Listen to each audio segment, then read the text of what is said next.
Assalamualaikum warahmatullahi wabarakatuh. Bertemu lagi dengan Ibu Nurjayanti. Kali ini kita akan memasuki materi baru, yakni struktur dan kaidah bahasa teks biografi. Nah, sebelum masuk ke bagian struktur dan kaidah kebahasaannya, Ibu akan jelaskan dulu apa itu struktur. Struktur itu adalah bagian-bagian pembentuk teks. Oke, dan terus kaidah kebahasaan itu adalah aturan bahasa yang dipakai dalam teks tersebut. Lalu struktur dan kaidah bahasa itu apa aja ya? Oke, yang pertama kita masuk ke struktur dulu, struktur teks biografi. Yang pertama ada orientasi. Orientasi di sini adalah bagian yang berisi gambaran awal tentang tokoh atau pelaku di dalam teks biografi secara umum. Karena sudah dijelaskan, teks biografi itu artinya menceritakan riwayat hidup seseorang atau tokoh yang kita kagumi atau yang terkenal. Nah, itu yang masuk dengan biografi. Kita menuliskan riwayat hidup seseorang. Beda dengan autobiografi. Kalau auto itu mengisahkan kisah hidup kita sendiri, kita yang menulisnya, kita yang menceritakannya. Bagian orientasi berarti bagian awal yang berisi gambaran mengenai seorang tokoh atau pelaku di dalam teks biografi secara umum.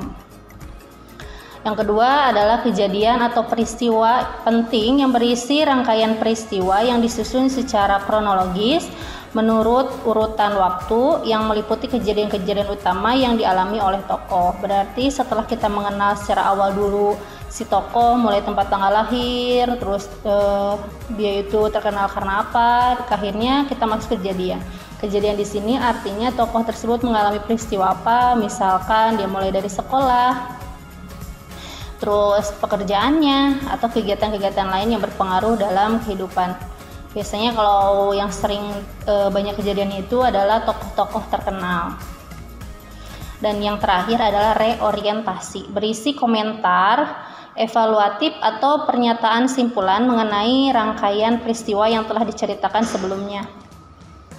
Kalau reorientasi ini bersifat opsional, bisa ada bisa nggak ada, tapi biasanya diakhiri dengan kesimpulan atau misalkan pernyataan keseluruhan mengenai tokoh tersebut.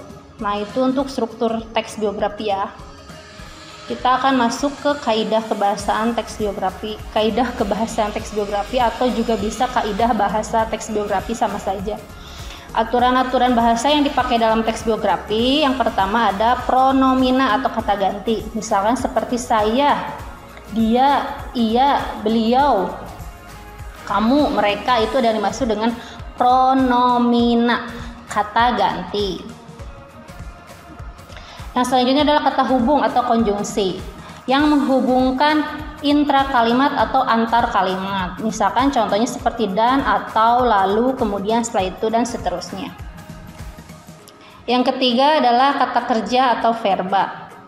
Sudah tahu ya kalian, kalau kata kerja itu berarti sesuatu hal yang dilakukan, kegiatan. Seperti makan, minum, itu adalah kegiatan atau yang disebut dengan kata kerja.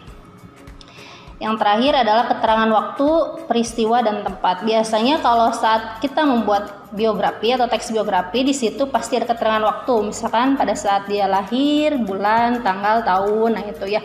Atau misalkan dia pendidikan jenjang mulai dari SD, SMP, sampai SMA, itu pasti ditulis tahunnya dari berapa sampai berapa. Peristiwa yang terjadi misalkan mulai dari kuliah, terus karir, bagaimana kehidupan sosialnya, dan sebagainya. Kalau tempat berarti misalkan dia kuliah di mana atau dia lahir di mana, itu yang dimaksud dengan tempat.